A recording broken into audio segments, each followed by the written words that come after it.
Assalamualaikum warahmatullahi wabarakatuh.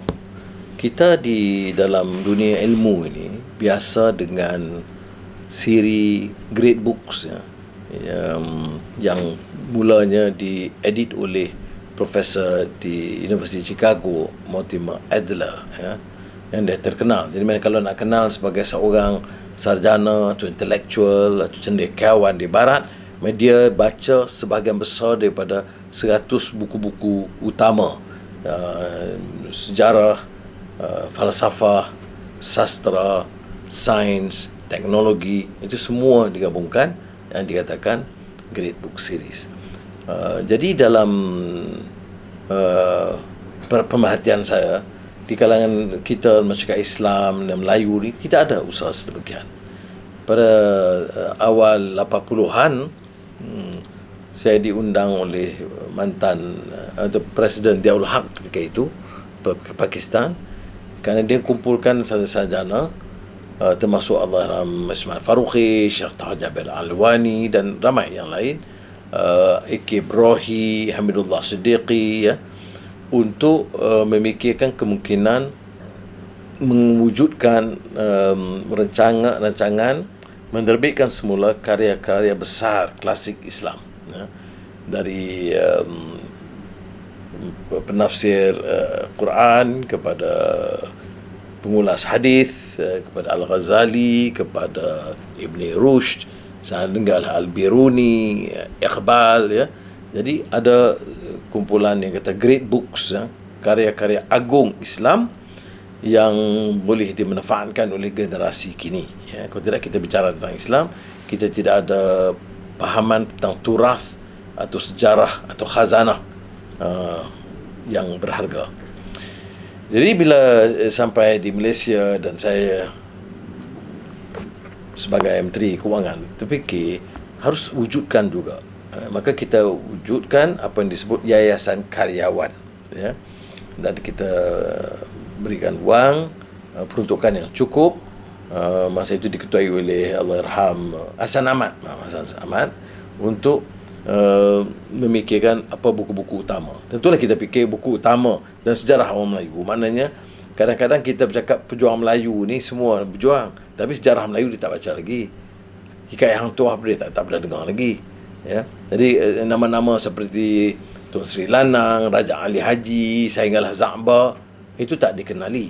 Jadi oleh demikian kita mulakan rancangan untuk menerbitkan buku-buku ini. Umpamanya yang ada di tangan saya ini Sulalatus Salatin, yakni pertuturan segala raja-raja. Ini sejarah Melayu. Judul asal ini ialah Sulalatus Salatin, pertuturan segala raja-raja. Ini sejarah Melayu. Ini di banyak edisi dia ya, yang kita kumpul, Raffles dan Leiden dan Muhammad Haji Saleh kemudian memilih teks dan mengupas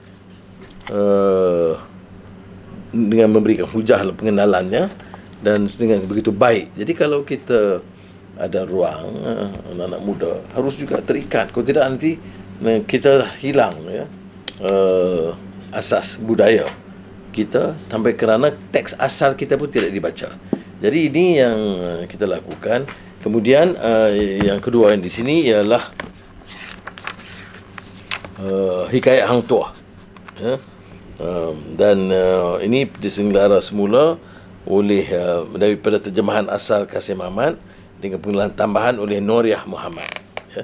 Ini kita lihat Hikayat Hang Tuah. Jadi banyak cerita-cerita, kadang filem Piramli pun cukup, atau Hang Jebat, tapi tidak sampai kan. Dia kalau lihat ni tidak panjang, cuma bahasa tu kita kena biasakan ya. Sekali persetua Raja Melaka duduk di penghadapan, diadap oleh segala pegawai dan petuanan. Maka Raja pun bertitah, "Ayo Mamak Bendahara, kita hendak anugerah nama akan Tun Tuah, kerana ia banyak kebaktiannya pada kita dengan teguh setianya." Jadi tidak sangat sukar walaupun bahasanya lenggok, bahasa lama. Kemudian ketiga yang ada pada saya ini ialah nilai Islam dalam Serat Syantini, ya, diperkenalkan oleh Noriah Muhammad Ghazali Basri Singgih Wibisono, dengan ketua editor di sini dan Abidin Borhan. Jadi ini sebagai contoh lah, ya, yang sepatutnya kita biasakan sedikit untuk ketahui, supaya dapat asas akar budaya kita sendiri. Takkanlah kita pernah kena baca semua hikayat, tapi yang terkenal tu macam hikayat Hang Tuah, sejarah Melayu, sepatutnya bagi saya difahami. Kalau tidak nanti pejuang-pejuang Melayu pun bagaimana, sejarah Melayu, pejuang Melayu, hikayat Raja Mendalia dan Si Kitul, tapi itu hanya satu cebis daripada babak dalam sejarah. Tapi dia harus baca baru dia tahu tentang apa dia sejarah kita, apa yang mitos, apa yang sejarah benar, apa yang kekuatannya, apa nilai kepahlawanannya, apa nilai akhlaknya, apa je kebatilannya, apa pengkhianatannya, semua ada dalam sejarah kita, supaya yang buruk itu tidak diulangi. Terima kasih. Wassalamualaikum.